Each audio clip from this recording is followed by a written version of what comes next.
Her er alle sammen dejligt at få lov at sige nogle ord til jer her i Remiseparken i dag til den her skønne festival.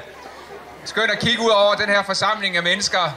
Det er så dejligt at være i Remiseparken i dag, hvor vejret er så skønt, og hvor I ser så godt ud alle sammen. I har gjort noget ud af det og komme til festival her, det kan jeg se. Og jeg er også rigtig glad for, som sagt, at få lov at komme her og være med.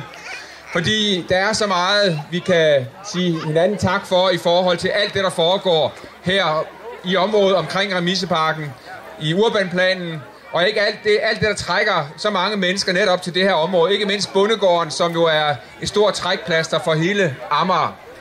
Jeg havde fornøjelsen af i onsdags på Rådhuset at have besøg af en række unge mennesker her fra urbanplanen. Det var de unge, som er med i projektet Mind Your Own Business med G for Gentlemen. Og når jeg læser det, som de unge i urbanplanen har skrevet i deres kodex over for, hvordan man gerne vil omgås hinanden, og hvordan man gerne vil være en aktiv del og en positiv del af sit lokalområde, så bliver jeg bare så stolt over, at der er så mange gode unge mennesker i urbanplanen, som gerne vil være med til at gøre en positiv forskel. Lige hernede foran mig stod der før også en gruppe af nogle drenge. De stod med nogle flotte t-shirts på, hvor der stod Count Your Own Blessings. Eller Count Your Blessings. Det er nogle unge, som gerne vil være med til at gøre en forskel ved at lave nødhjælpsarbejde, ved at samle ressourcer ind til nogen, der har det langt værre, end vi har det her, hvor vi bor i skønne København i dejlige Danmark. Det, at der er så mange unge mennesker, som gerne vil være med til at tage et ansvar, det er jo vejen frem til, at vi bliver ved med at fastholde vores by, København, som en tryg by. At det, at vi kan overføre til næste generation, at det har meget, meget stor værdi, for det at have en god livskvalitet, det er, at trygheden er høj. Og det er jo netop det, som vi skal sørge for, unge, at de tager til sig og har som en høj værdi, også i deres liv. Nemlig det, at vi har nogle værdier i forhold til, hvordan vi omgås hinanden, og sikrer, at man ikke bevæger sig ud i kriminalitet. Urbanplanen har rigtig mange kvaliteter. I har de grønne kiler, I har Bondegården, I har så meget andet at vise frem. Men vi skal jo ikke stå og bilde hinanden ind, at der ikke er udfordringer, og der ikke også er problemer.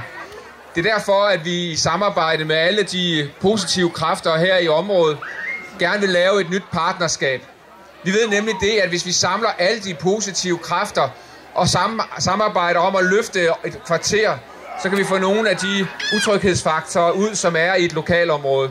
Derfor er jeg rigtig glad for, at vi i samarbejde med politiet, Københavns Politi, igennem det såkaldte SSP-arbejde, men også sammen med boligselskabet 3B og Københavns Kommune og vores Sikker By-initiativer, kan skabe et partnerskab i urbanplanen her i Amager Vest.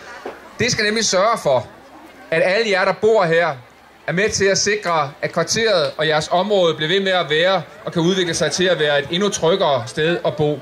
Det er nogle af de erfaringer, vi har fået i Tingbjerg, hvor vi over de sidste 3 år med det partnerskab, vi har haft derude, der har vi fået kriminaliteten til at falde med hele 25%. 25% alene på 3 år. Det viser jo, at der, hvor man står sammen i sit kvarter, i sit lokalområde, så kan vi udrette rigtig meget i fællesskab. Nu er vi jo på Amager, og det er jo også min ø. Amager er jo utrolig populær. Folk elsker at bo på Amager. Der flytter rigtig mange nye mennesker til Amager, fordi Amager har rigtig mange kvaliteter. Og der er sket rigtig meget på Amager over de seneste år. Bare tænk på, hvad I har fået også tæt på jer. Vi har fået Danmarks Radio, den store DR-by, til at ligge her i nærområdet. Vi har fået havnebadet tæt på os, godt nok nede på Bryggen, men det er dog også en del af Amager. Vi har fået Amager Strandpark. Vi har fået rigtig mange nye ting, der gør, at Amager udvikler sig til at være endnu mere attraktiv at bo og også komme til som nyindflytter her i vores kommune. Og vi får jo i København 1000 nye indbyggere hver eneste måned, og rigtig mange af dem, de falder godt til her på Amager. Jeg tror, det hænger sammen med, at Amager har de her særlige kvaliteter, men det er også et sted, hvor der er en rummelighed, og hvor vi er i stand til også at integrere nye mennesker, både os, der er kommet til København fra Jylland, men også rigtig mange af de medborgere, som kommer længere væk fra, end os, der kommer fra det jyske og kommer til København. Vi er rigtig gode til at tage hånd om hinanden og sørge for, at mennesker falder godt til og ikke falder fra, og sørge for, at de får noget indhold i deres liv, og har tæt relation til andre mennesker. Og netop den festival, I arrangerer her i Remiseparken, som I har gjort gennem mange år, den er jo med til netop at skabe de her forståelser for hinanden, for de foreninger, for det store engagement, som er blandt alle de frivillige, der er med til at rejse den her festival år efter år. Så derfor fra min side en meget stor tak.